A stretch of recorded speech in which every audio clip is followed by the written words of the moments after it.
जय हिंद दोस्तों, सैनिक समाचार में आपका हार्दिक स्वागत है। अगले 72 घंटे कुछ भी हो सकता है, रहना होगा तैयार और 50,000 जवानों को वापस बुलाया जाएगा। सेना प्रमुख को दे दी खुली छूट। और आखिर क्या हुआ, कल से अभी तक कहां का हमला हुआ और आगे अगले जो 72 आवर्स की जो चेतावनी आखिर क्या है। माननीय प्रधानमंत्री ने पूर्व सैनिक यानी सेना प्रमुखों से की मुलाकात, बातचीत, यानी क्या सहयोग चाहिए उनसे दोस्तों, और मीडिया को लगाई फटकार, कम से कम सही रिपोर्टिंग करो। वार रूम यानी आपने मीडिया रूम को वॉर रूम बना दिया है। क्यों इतनी बकवास किए जा रही मीडिया, इसको लताड़ लगी बहुत अच्छे से, और सेना के जनरल साहब ने भी लताड़ लगाई है। जरा इसके बारे में आज पूरी बात करूंगा।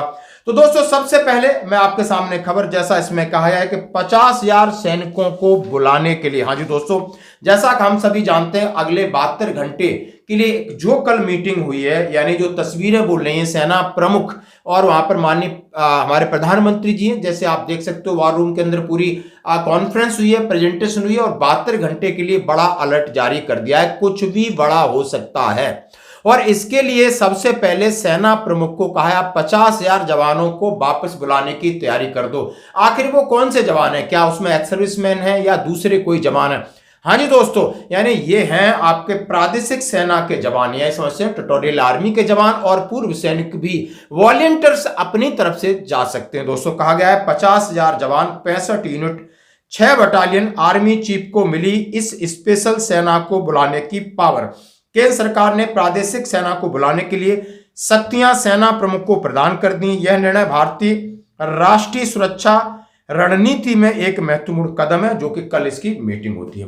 प्रादेशिक सेना की तैनाती, भारत की सैन्य तत्परता, नागरिक सेना एकीकरण, आपातकालीन और लचीलापन, मतलब इस कंडीशन में आप उनको बुला सकते हो। वो हमारी एक अर्ध सैनिक बल की तरह रहते हैं। यानी 9 मई 2025 को केंद्र सरकार ने सेना प्रमुख जनरल द्विवेदी जी को टेरिटोरियल आर्मी के प्रत्येक अधिकारी, प्रत्येक जेसीओ जवानों के लिए उन्होंने कहा है कि आप इनका पूरा समर्थन ले सकते हो। ये आपकी पूरक शक्तियां यानी आपका अल्टरनेटिव फोर्सेस होंगे।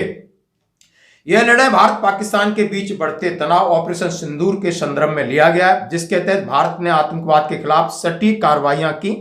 यह कदम राष्ट्रीय सुरक्षा को मजबूत करना, आपातकालीन परिस्थितियों में सेना की तत्परता सुनिश्चित करने के यानी दिशा निर्देश में एक महत्वपूर्ण कदम। उन्होंने कहा है कोई स्थिति खराब होती है तो ये आपका सपोर्ट करेंगे, भूतपूर्व सैनिक सपोर्ट करेंगे, और हर एक को यानी कईयों की छुट्टियां, हेल्थ अफसरों की छुट्टियां रद्द, मोदी और निर्मला सीतारमण की बैठक, 32 एयरपोर्ट 25 मई तक बंद, रेलवे ने 5 विशेष ट्रेन चलाई, तेल राशन का भंडार की स्टोरेज की, और ये सारी चीजें एक्टिविटी जो हुई हैं और आगे 72 घंटे के लिए क्या तैयारी की जा रही है, इसके लिए आपको सचेत और सावधान रहना होगा।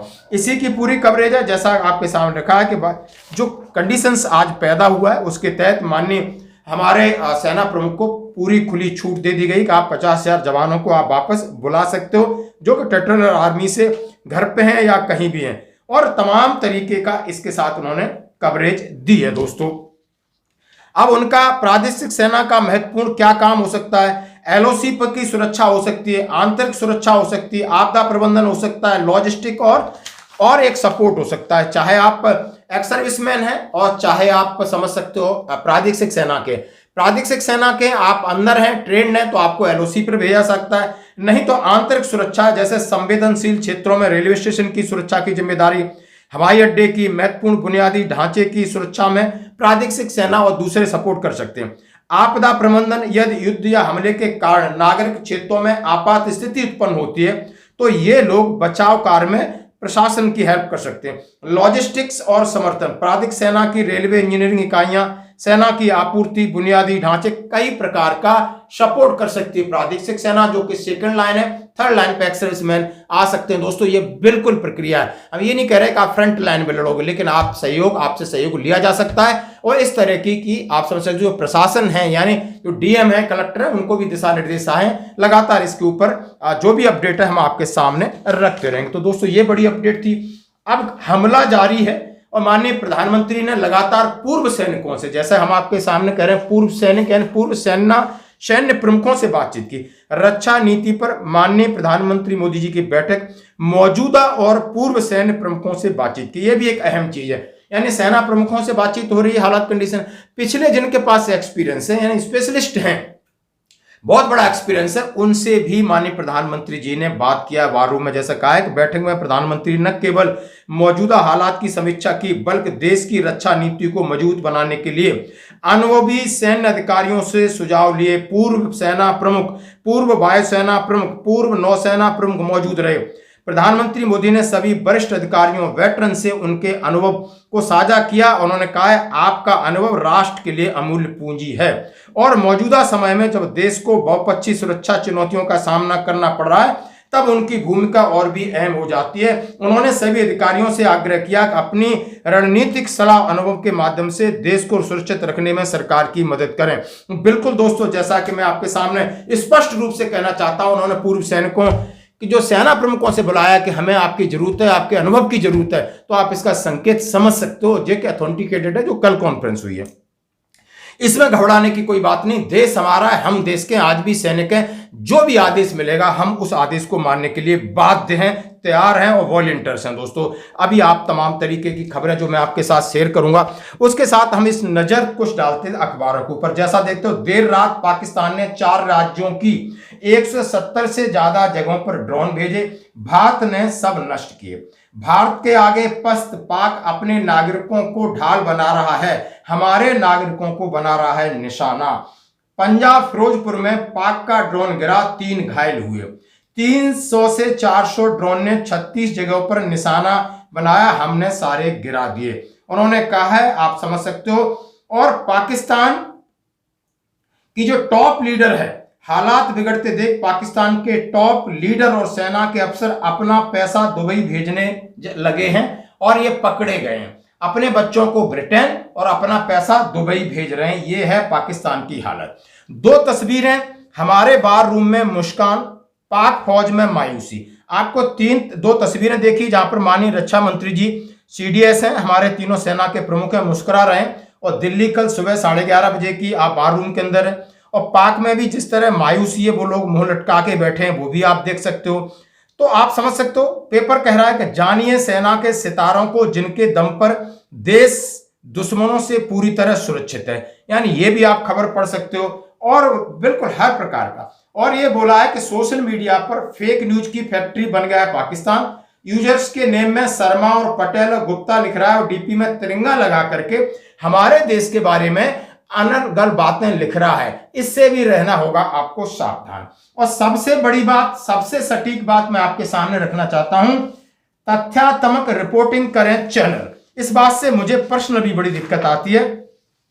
अब उन्होंने कहा है सीधा, अब ये आप देखते हो, हमारे भी कुछ चैनल हैं, आप समझ सकते हो, उनकी उम्र इतना अग्रेशन दिखाते हैं, ये हो गया, अभी हमला हुआ, और ये फटाका हो गया, और पीछे सायरन बजा रहे हैं। इस तरीके से पूरी जनता में समझ में नहीं आ रहा है कि क्या हो रहा है। अब उनके लिए हमारे एक जनरल साहब ने कहा, my advice to TV anchor, please don't speak in excited tone. उन्होंने कहा है, my advice to TV anchors, please don't speak in excited tone, it create excitement and scare panic in public and to public. शांत रहिए, निश्चिंत रहिए। यदि आपको analysis करना है और खबर देनी है तो शांति से दीजिए। आपकी भी खोपड़ी काम करे, दूसरे की खोपड़ी में सही चीज जाए। आप इतना जोश दिखा रहे हो जैसे कि आप बॉर्डर पे बैठे हो, फ्रंट लाइन पे बैठे हो, वहां से सारी चीजें आ रही। इनके पास कहां से फोन है? कुछ नहीं है। इधर उधर का मसाला लगा करके इस तरीके की चीजें मत करिए, हमारे सेना के जनरल वेद मलिक साहब ने कहा है। Also may please avoid using siren sound in the background of the news. Background news चला रहा हो, पीछे सायरन पे सायरन, सायरन जैसे एम्बुलेंस आ रही है और बिल्कुल पता नहीं क्या हो गया है। और बैठे हो आप एक कमरे में हो, 4 लोग अपने घरों में बैठे हो, आपने एक ने पूरा तहलका मचा रखा है, पूरा देश आपको देख रहा है, पूरा देश के अंदर पेट में गुड़गुड़ हो रही है कि भाई हो क्या रहा है। भाई इससे बचना चाहिए। इसलिए लिखा है, अब जाके सूचना और प्रसारण मंत्री को संज्ञान लेना पड़ा। क्या लेना पड़ा?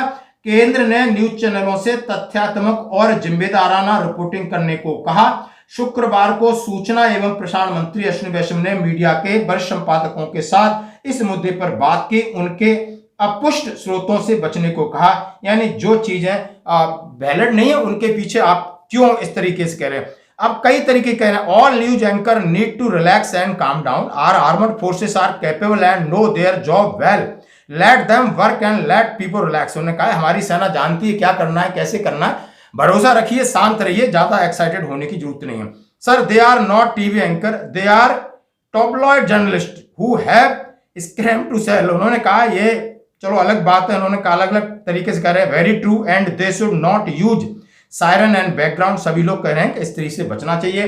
और कल इन्होंने पंजाब, गुजरात, राजस्थान और जम्मू के अलग अलग जगहों पर ठिकाने हैं पर उन्होंने मिसाइल या ड्रोन दागे हैं और भारत ने भी इसका जवाब दिया है। अभी ये चल रहा है, अब इस टेंशन के बीच अपनी प्लानिंग चल रही है कि 72 घंटे में कुछ बड़ा होने वाला है, इसलिए बड़ी प्लानिंग हो रही है। और ये आप देख सकते हो कि सारी खबरें मैंने आपके साथ रखी। धन्यवाद।